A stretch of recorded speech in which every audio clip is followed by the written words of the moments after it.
Hello friends, मेरा blog में आप सभी को स्वागत है। मैं आशा करती हूँ कि आप सभी ठीक होंगे। मैं भी ठीक हूँ, मैं भी स्वस्थ हूँ। ऐसे तो मेरी तबीयत ख़राब रहती है, मुझे किसी चीज़ की प्रॉब्लम हो गई है। मेरी तबीयत ख़राब रहती है, बट अभी मैं ठीक हूँ। मैं आशा करती हूँ आप सभी भी ठीक होंगे। मेरे तरफ से राम राम।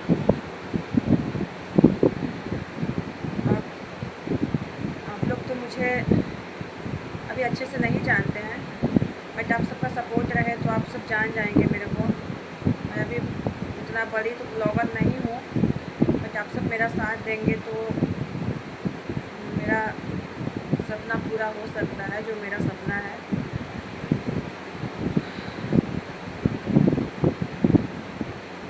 तो आप सब मेरा पिछला ब्लॉग में वीडियो मेरा देखे थे, तो उसमें मैं अपने पति के एक्सीडेंट के बारे में बताई थी, उनका एक्सीडेंट कैसे हुआ था। तो मैं कहना चाहती हूँ कि उनका एक्सीडेंट के बारे में जो भी मैं बताई थी, उसके बाद फिर मैं अपना ब्लॉग बंद कर दी थी। फिर मैं आज आप सबसे बताना चाहती हूँ, मेरे भाई बहन कमेंट किए थे कि आपके हस्बैंड डेथ कब हुए थे। तो मैं आप सभी से बताना चाहती हूँ कि मेरे हस्बैंड का डेथ, जैसे हम आप सबसे बताए थे कि उनको हम 4 जनवरी को डिस्चार्ज करके घर पे ले आए थे। घर पे ले आने के बाद वो अच्छे, मतलब वहाँ से हमको अच्छे ही लेके आए थे। तो उनको एक साइड का, बाएं साइड का शरीर काम नहीं कर रहा था, हाथ और पैर काम नहीं कर रहा था, चल फिर नहीं पा रहे थे।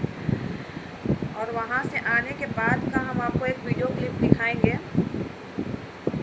ये रही एक वीडियो क्लिप, आप सब देख लीजिए कि उसमें कितने अच्छे थे, अपने से खाते पीते थे, आप देख सकते हैं। वो वीडियो क्लिप में अपने हाथ से बाबू उनको खिला रहा था, मेरा बेटा अपने हाथ से उनको खिला रहा था। वो वीडियो क्लिप में हम आपको दिखा रहे हैं, ये देखिए।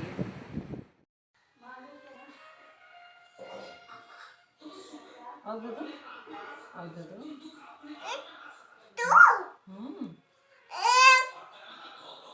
अब प्यार कर दो पापा के, सुधरा दो, खिया के प्यार कर दो। खजुआना नहीं है, बना से छोड़ करो। कपाल मत आई, मैं खजुआरे लेते वो जिद धर ले हवा, खजुआरे कह ले बताओ खजुआरे। तो आप सब अभी जो हम आपको वीडियो दिखाए उसमें आप देखे होंगे कि आप, मतलब वो अच्छे थे। जैसे मतलब जिस कंडीशन से उनका मतलब माथा में ऑपरेशन हुआ था, उस हालत में तो हम देखते हैं, मतलब और लोग को देखे थे कि इतने जल्दी ठीक नहीं हो पाए थे, बट ये उसके हिसाब से बहुत अच्छे हो गए थे। अपने से मतलब खाना वाना सब चबा रहे थे, मुंह से खाना खाने लगे थे।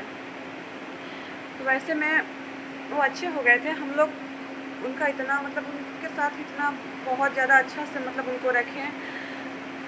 जैसे हम यहाँ पे अपने बहन को बुला लिए थे, मेरी एक छोटी बहन भी है, हम उसको यहाँ पे बुला लिए थे, इसलिए कि हमसे अकेले उठाने बैठाने में उनको बहुत ज़्यादा दिक्कत होती थी। हम अकेले उनको उठाते बैठा नहीं पा रहे थे, इससे मतलब उठाना बैठाना, लैट्रिन बाथरूम सब बिस्तर पे ही होता था उनका, तो हम उनको नहीं उठा बैठा पा रहे थे। तो हम अपने बहन, मेरी छोटी जो बहन है उसको हम बुलाए थे यहाँ पे। मेरी छोटी बहन यहाँ पे 1 मंथ रही थी।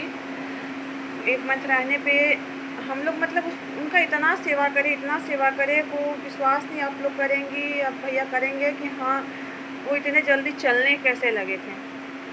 हम दोनों तरफ से सहारा दे दे तो वो चल भी मतलब चल रहे थे, अपने पैर पे वो चल रहे थे। हम दोनों बहन दोनों तरफ से सहारा देते थे तो वो चलते थे अच्छे से। इतना अच्छा से नहीं चल पाते थे, बट अपने से जैसे मतलब उनका स्थिति था उस हिसाब से वो अच्छे से ही चल रहे थे। तो उस बीच तो वो अच्छे हो गए थे। हमें ये उम्मीद नहीं थी कि वो मतलब उनके साथ ऐसा होगा, इसीलिए हम लोग एकदम बिंदास रहने लगे थे, खुशी से रहने लगे थे। हाँ, मुझे अब लगा कि हाँ इनके अंदर अब कोई प्रॉब्लम नहीं है। तो डॉक्टर हम लोग के 1 मंथ बाद बुलाया था। जैसे हम लोग 4 जनवरी को उनको डिस्चार्ज करके लेके आए थे, तो हमको 4 फरवरी को वहाँ डॉक्टर बुलाया था रांची, इनको फिर से चेकअप करने के लिए। तो हम लोग 4 फरवरी को नहीं, हम लोग 5 फरवरी को वहाँ पे गए थे रांची। जब हम लोग वहाँ पे रांची 5 फरवरी को गए तो वहाँ उनका चेकअप हुआ। चेकअप होने के बाद डॉक्टर बोला हर चीज़ नॉर्मल है, तो आप सब जो मतलब हैं मेरे भैया वो सब तो जानते होंगे कि वैसे जब सर का ऑपरेशन होता है तो उसका हड्डी निकाल करके पेट में रखा जाता है। बट इनको इतना चोट लगा था, इसके वजह से उनका हड्डी नहीं निकल पाया था और उनका पेट में हड्डी नहीं रखाया था। उनका हड्डी अंदर मतलब बहुत ज़्यादा टूट गया था, तो उसका सफाई हो गया था, उनके अंदर हड्डी नहीं था। तो ये फिर डॉक्टर बोले कि इसका 1 मंथ बाद फिर से सर का ऑपरेशन करके हड्डी लगेगा इनका। तो हड्डी लगेगा तो हम लोग बोले अच्छा ठीक है। तब हम डॉक्टर से पूछे कि हर चीज़ जैसे नॉर्मल है, इनको मतलब जो भी खाना पीने का मन करेगा वो चीज़ हम खिला सकते हैं। डॉक्टर बोले हाँ हर चीज़ नॉर्मल है, आपको जो भी खाना खिलाना होगा आप खिला सकती हैं इनको। वैसे हम लोग 5 तारीख को उनको यहाँ पे हम रात में लेकर के आ गए घर पे। रांची से हम लोग 5 तारीख को ही यहाँ पे आ गए। 5 तारीख को लेके आए। 5 तारीख को सोमवार था। सोमवार को हम लोग इनको लेकर के आ गए। उसके बाद तो सोमवार मंगलवार को मंगलवार को मेरे पति मेरे को मतलब पास में एक नगर है, नगर बाज़ार हम गए थे। मेरे पति मेरे वहीं पे भेजे थे, जैसे मतलब मेरे गांव में यज्ञ होने वाला था। तो मेरे हस्बैंड बोले कि सोना बाबू के जाके स्वेटर ये सब ले लो इसके लिए कि हम तो चल नहीं पाते हैं, इसको देखेंगे गांव के लोग तो क्या बोलेंगे कि इसका बाप बेड पे है तो कैसा पहन के चल रहा है। इतना सोचते थे। वो चीज़ को हम याद करते हैं तो हमें अजीब लगने लगता है। हम क्या बताएं आप सबसे, आप सब मेरी फीलिंग को समझ रहे होंगे। हम उस दिन गए, नगर गए बाबू को जैकेट लेने। तो जैकेट बहुत महंगा दिखा रहा था। भैया हम लोग देखिए हम लोग मिडिल क्लास के हैं, हम 1100-1200 का जैकेट दिखा रहा था। हम बोले कि नहीं उतना महंगा नहीं लेंगे, बस हम बाबू का जूता खरीदे और हम जैसे इनका फल फूल हुआ वो सब लेकर के मैं यहाँ पे आ गई घर पे। घर पे आने के बाद हम बाबू को कुछ खिलाए नहीं थे। बाबू को भी लेके गए थे हम नगर में, उसको कुछ खिलाए नहीं। बाबू आके अपने पापा से बोला पापा माँ कुछ नहीं। वो हमसे पूछे सोना इसको कुछ नहीं खिलाई हो। हम बोले कि नहीं सोना जल्दी जल्दी में हम आ गए, भैया को जाना था इसलिए हम आ गए जल्दी में। जैसे मतलब दूसरा बार हम रांची लेके गए थे ना तो मेरे भैया भी आए थे यहाँ से उनको लेके जाने के लिए। तो हम इनसे बोले कि नहीं सुना नहीं। वो हमसे पता है क्या बोले, सुना एक बात का हमेशा याद रखना, जब भी बाबू को लेके नगर जाओगी तो इसको मीठा ज़रूर एक खिलाना। मेरे को नहीं पता था कि इतना जिम्मेवारी मेरे ऊपर क्यों दे रहे हैं ये, मुझे खुद समझ में नहीं आ रहा था। हम बोले हाँ सुना हम खिला देंगे कोई दिक्कत नहीं। अभी हम जल्दीबाजी में आ गए, अब कभी जाएंगे तो हम इसको बिन खिलाए नहीं लेके आएंगे। फिर हम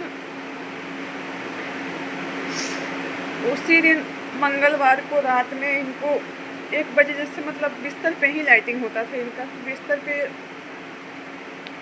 बोले सोना लाइटिंग हो गया है साफ़ कर दो। हम उठे 1 बजे रात को, मंगलवार को 1 बजे रात को उठे, उनके लाइटिंग साफ़ किए। उस टाइम तो अच्छे थे, बहुत अच्छे थे। हम उनके बगल में ही सोए थे। वो हमसे बोले सोना अब सो जा, मेरे को भी कंबल उड़ा दो, अब सो जा रहे हैं। फिर भगवान जाने अचानक उनको क्या हुआ, 3 बजे भोर में इनका सर में दर्द हो गया और बहुत ज़्यादा उल्टी करने लगे। ये उल्टी करने लगे, दवा दिए इनको, तो बोले कि हाँ अभी आराम है अब सो जाओ। मतलब कैसे भी करके तो हम लोग 6 बजा। अब घर में कोई गार्जियन तो है नहीं, ससुर हैं। अब हम क्या बताएं आप सबसे, ससुर हैं बट तो चल नहीं पाते थे उतना ढंग से। मेरा हम जाने तो देखिए मेरा कोई साथ नहीं दिया है, ना मेरी सास न मेरे ससुर न मेरे ननद, कोई साथ नहीं। हर कोई घर में है बट मेरा साथ कोई नहीं दिया उस टाइम। 6 बजा तब पर भी लोग बोल रहे हैं नहीं कुछ नहीं हुआ है, इसको कहीं मत लेके जाओ। मेरा जी नहीं माना, हम इनको अकेले लेके नगर चले गए। जब इनको हम अकेले नगर लेके गए, वहाँ डॉक्टर इनको इंजेक्शन लगाया।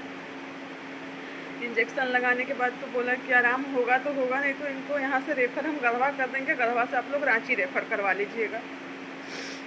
इंजेक्शन लगा। इंजेक्शन लगने के बाद तो थोड़ा आराम था। उसी बीच हमसे कुछ बात किए थे हमसे, तो हॉस्पिटल में कुछ हमको ऐसा जिम्मेवारी दिए, हमको ऐसा कुछ बात किए हमसे जो हम अपना पर्सनल बात हम किसी से शेयर नहीं करना चाहते हैं भाई लोग। इसके लिए हमको माफ़ कर दीजिए कि मेरे ऊपर क्या जिम्मेवारी दे के गए हैं। हमको क्या समझाए, कैसे रहना है, क्या करना है, उस सब के बारे में हमसे उस टाइम बोले, हमसे बात किए हॉस्पिटल में। बात करते करते अचानक उनको पता नहीं क्या हुआ, ये वाला सर जो था ना ऐसे घूम गया था। घूमने के बाद तो फिर जब सीधा किया गया तो आँख खुले रह गया था उनका, आँख खुला रहा से फिर वहाँ से रेफ़र कर दिया हम लोग को गढ़वा के लिए। गढ़वा रेफ़र गया, जिससे मतलब एक मेरे गोतनी के बेटा भी गए थे मेरे साथ। अपने तो कोई है नहीं, अपने गोतनी नहीं है, चचेरी गोतनी है, उनके बेटा गए थे मेरे साथ। वो वहाँ पे गए थे तो शायद उनको डॉक्टर ने बोल दिया था कि ये बचेंगे नहीं, बट हमसे वो ये बात नहीं बोले। हमसे बोले कि आंटी जी आप हिम्मत रखिए, हिम्मत करके जाइए, चाचा को लेकर के अच्छे हो जाएंगे। उस टाइम हमसे कुछ नहीं बताइए। हम उनसे बोले कि हाँ ठीक है हम लेके जाएंगे, हम बहुत हिम्मत किए हैं, जितना बनेगा हम उतना करेंगे इनके लिए। जब गढ़वा से रेफ़र किया तो गढ़वा मेरी मम्मी और भैया आ गए थे वहाँ पे। हम फ़ोन कर दिए थे तो मेरे मम्मी भैया आ गए थे वहाँ पे आने तो मम्मी मतलब रोने वोने लगी। अब किसी माँ का दिल तो आप सब जानते हैं, बेटी को इस हालत में देखेंगे तो कौन नहीं रोएगा। अपने दामाद जो से अर्जे हैं, उस हालत में उनका दामाद कुछ बोल नहीं सकते थे। उस हालत में देख के मम्मी का तो होश नहीं था।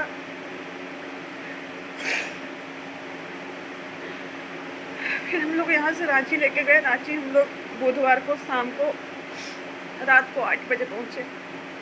वहाँ 8 बजे पहुँचे तो इनको वेंटिलेटर लग गया था, बहुत मुंह से झाग निकल रहा था। वेंटिलेटर पे थे। उसके बाद बुधवार को रात को ठीक रहे। गुरुवार को सुबह 6 बजे ये दुनिया से चले गए। उस टाइम हमें कुछ नहीं पता था कि अब ये नहीं है। हमको पकड़ के बैठे हुए थे, हमसे बोला गया कि ये कोमा में चले गए हैं, अब इनको कुछ नहीं हो सकता, ये अब ऐसे ही रहेंगे, बस इनका सांस चलेगा। बट भैया मैं नादान थी, मेरे को ये भी नहीं पता था कि कोमा में इंसान जाने के बाद सांस बंद होता है कि सांस चालू रहता है। हम इतने नादान थे। हमसे जो बोला गया हम वो मान करके हम अपने उनको ले करके घर पे आ गए। मेरे लिए 8 फरवरी मेरे लिए बहुत बुरा दिन था। मेरे हस्बैंड 8 फरवरी को 6 बजे दिन गुरुवार था, उस दिन इस दुनिया से चले गए। लोग बोलते हैं कि तुम भूल जाओ उनको, मैं कैसे भूल जाऊं? मैं अपने आँखों के सामने उनको दम तोड़ते हुए देखी हूँ, मैं कैसे भूल सकती हूँ? आप ही सब बताइए। मुझे मेरे भाई बहन कमेंट करते हैं, इंस्टाग्राम पे भी कमेंट करते हैं कि तुम उनको भूल जाओ। मैं कैसे भूल जाऊँ? मैं अपने आँखों के सामने उनको दम तोड़ते हुए देखी हूँ। वो पल को मैं कभी भी नहीं भुला सकती।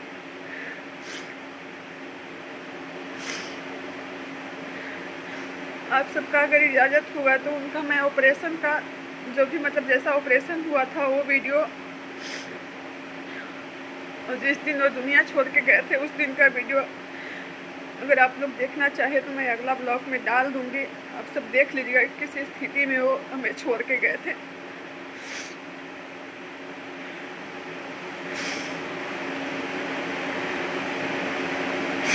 आप सभी भाई बहन से बस मेरा एक ही प्रार्थना है, हाँ जोड़ के मैं विनती करती हूँ कि प्लीज़ मेरा सपोर्ट कीजिए। मेरे घर वाले बिल्कुल सपोर्ट नहीं करते। मेरे